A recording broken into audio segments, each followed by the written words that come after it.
Punch up, not down, is treated as a golden rule and explanation for why certain jokes didn't land. And this is something I fundamentally disagree with, mostly because these terms are so nebulous, and there's plenty of comedians who have built an entire career out of being the smug jerk who constantly reminds everyone that they're better than you. Ellen DeGeneres' new special either needed to do less punching down or fully commit to punching up. The special ends with her waffling about public perception, going between caring the most about what people think and how she can't care anymore, before declaring, if given the choice, she will choose to be beloved over being mean. And that closing statement does a fantastic job of summing up the self-conscious back-and-forth attitude that ruins this special. The most interesting bit of reflection is when DeGeneres says that male bosses can be demanding, but women aren't granted that same privilege. And that's roughly been my opinion regarding all of the allegations about her being a quote-unquote bad boss. When that news story broke, I just shrugged with, yeah, she's stupid rich, of course she's awful. That wasn't my boss or daytime talk show parasocial relationship, so I didn't care. I've never watched her 90s sitcom, and only threw on her talk show when my 89-year-old roommate got a little too startled from watching paint dry. But I do enjoy DeGeneres' early stand-up work, and her jokes from that era have aged terrifically. So why did the special feel like corny 80s stand-up, especially since her stuff from the 80s still kicks ass? I went from feeling indifferent about her being a bad boss to being fully convinced that she is out of touch. I'm now completely on the side of every dweeb on Twitter crying because they used Ellen as their stand-in mommy and now their feelings were hurt from the broken kayfabe. They were right. I am so sorry for ever doubting you. Her fans were wronged, her employees were wronged, and she completely sucks. This special felt like I was watching a female reboot of BoJack Horseman in real time. Girl BoJack's gotten into some trouble, so she arrogantly decides, against the wishes of Princess Carolyn, that she'll change everyone's mind with the stand-up act, but she makes everything worse by saying the dumbest shit imaginable, and now her reputation's tanking even harder. And, again, nothing wrong with playing the heel. If Ellen strutted on stage like, yeah, I'm a mean boss, fuck you, that'd be pretty ballsy. But instead of crescendoing to that all-powerful fuck you, every time she comes close to that, she timidly interjects with some nervous hand-wringing and wondering if you still like her. To spice it up, she does remind you that she came out as a lesbian however many years ago, just in case you forgot. And by the way, I seriously doubt that this will be her final stand-up special. She's going to be like Kiss and be on the perpetual farewell tour for the next 30 years. So I want to bring it back to the concept of punching up versus punching down. Many of the jokes where she's seemingly making herself the butt of the joke still serve to remind you that, actually, she's pretty cool. The special opens with a tight 5 on how it's so difficult to parallel park, and all of the kookiness that comes with deciphering the symbols on a car dashboard. The only subreddit I care about is r/fuckcars, so this had no effect on me. I was also groaning through the whole thing, since it had the same vibe as a hat comedian going on about how the ladies just can't drive. Yeah, I get that she is the chick in question and it's self-deprecating humor, but this was a quick Control-F for plays from sounding like your boomer relative crying about how the wife can't drive. She very strangely caps off her driving anecdote with this. We're all interested in different things, and all good at different things. I was talking to someone and they said, I don't know how you get on stage. I could never do that. I said, well, I don't know how you dry clean clothes. End quote. I was wondering, do you not know about laundry in general because you're rich enough to not do it? Do you not know about dry cleaning specifically because it's a step more difficult than laundry? And then I realized she's probably having an imaginary conversation with the person who's doing her dry cleaning, which makes it even worse. I was already kind of hazy on the premise that you're constantly making an ass of yourself parallel parking and struggling with windshield wiper fluid. I assume these little annoyances of everyday life vanish once you hit a certain socioeconomic status. But hey, we don't go to stand-up for an accurate play-by-play of your life. It's fine to stretch the truth. But using dry cleaning as a punchline was the first instance of her feeling bizarrely out of touch, and it gets a lot worse from there. There's one joke where she shares that she mistakenly kidnapped a neighbor's dog because she thinks it's lost. And haha, how embarrassing. She took a neighbor's dog when she thought she was helping. But the bigger message here is she's signaling to the audience how she's a good guy who saves animals. Or there's another joke where she gets into the hashtag so relatable feeling of, once I put on my sweatpants, my day is over.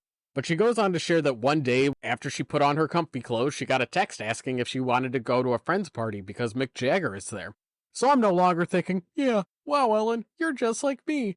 Nothing could get me to leave the house once I put up my comfy pants, not even a big rock star. I'm thinking, wow, you're important enough that you get invited to parties with Mick Jagger. It's taking something that should be broadly relatable on a BuzzFeed level and twisting it around to show off how you're so cool. And that's what's frustrating. Because in that instance, I know you could do something with that premise. Mick Jagger's at the party and you're wearing sweatpants? Woof, that'd be embarrassing. I know you're a big time celebrity, so have the story start with your gorgeous wife inviting over some A-listers for dinner, but uh-oh, you're in your comfy pants. The best recent example of a bit with this vibe can be found in John Mulaney's new special, Baby J. While he opens up about his celebrity-packed intervention, he's frustrated by this newly minted social debt. Since everyone there saved him from addiction, that means he'll have to pick up the restaurant tab every time they go out. The celebrity angle gives the story a bit more sparkle, but that core idea still works without it. Mulaney has no problem sharing who he is or his celebrity connections, but I'm feeling empathy for him the whole time. Hitting rock bottom and needing an intervention from his friends was tough enough, but the added weight of obligation makes it worse, and we've all been there, begrudgingly reaching for the check at a dinner with friends. He spins this feeling of reluctant responsibility into something hilarious and bigger than anything I've personally experienced. There weren't any big surprises with For Your Approval. The entire act is content to drag its feet to the punchlines, but the worst of the bunch was the bit about the magician going to perform for the Alzheimer's patients. You see, Ellen's mom has Alzheimer's, and wouldn't you know it, but those goofballs down at the nursing home hired a magician to entertain the patients. However you think this joke is going to go, I promise you, it is even more predictable than whatever you are imagining.